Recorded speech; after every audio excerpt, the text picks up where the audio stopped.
Bye.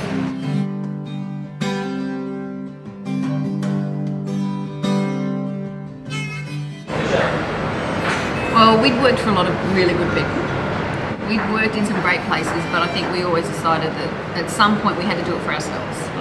And I remember grabbing Adam in a conversation one day and just sort of said, listen, it's now or never. I did want to feel like there was that sense of collaboration and that sense of ownership.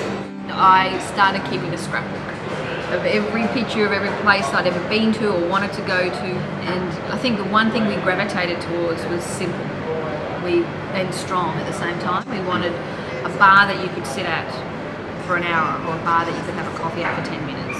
Chairs and tables that weren't formal, but at the same time they weren't too relaxed. I do think we work well together because we do trust each other. Nicky looks after the kitchen. I know I never have to worry about that. I never worry about what's going on the floor. I ask plenty of questions, and I probably ask too many questions sometimes. I'll be a little bit against the grain here that I have worked for a lot of female chefs. Karen Martini I worked with, Kat Claringbowl, but probably the biggest influence in my life was Stephanie Alexander, and she really showed me a love of European provincial food. Working for her at Stephanie's restaurant, Richmond Hill Cafe Larder, was always really produce driven, but also about certainly parts of a country or of the world. So I suppose that gave me a love of French food, Italian food.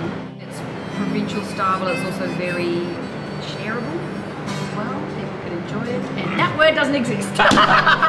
Shareable. Shareable! And every morning I said, Adam, make me a coffee. Which I do.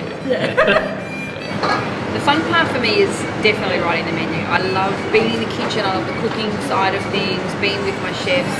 But then there's also that time when now, because it is my business, I can sort of sit down and go, yeah, what's the best produce coming out of the market? I'll ring the suppliers, I'll see what is happening, and I'll just sort of sit there with lots of books and magazines and just go, right, what do I want to do? And that's really important that I actually probably have some time on that almost every day.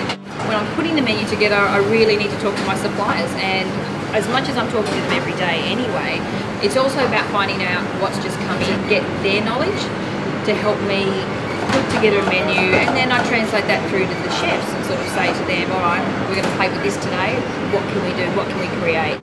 But at the same time, you have to be smart.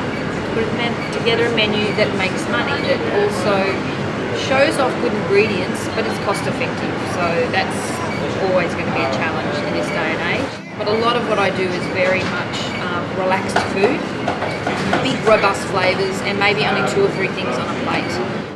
When we started talking about union dining and the wine list, I had a pretty firm idea of what I wanted. We'd said we're going to open a provincial European restaurant, and for me that means that when you go to a particular region of Europe, the food and the wine all come from that region, and that you get a really strong sense of where you are.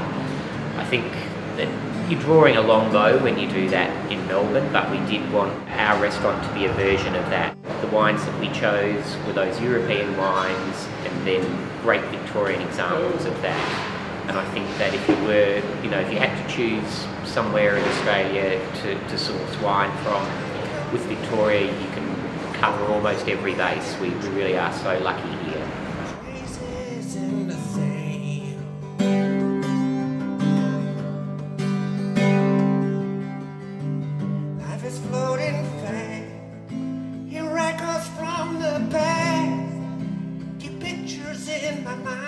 Now we're doing what we set out to do.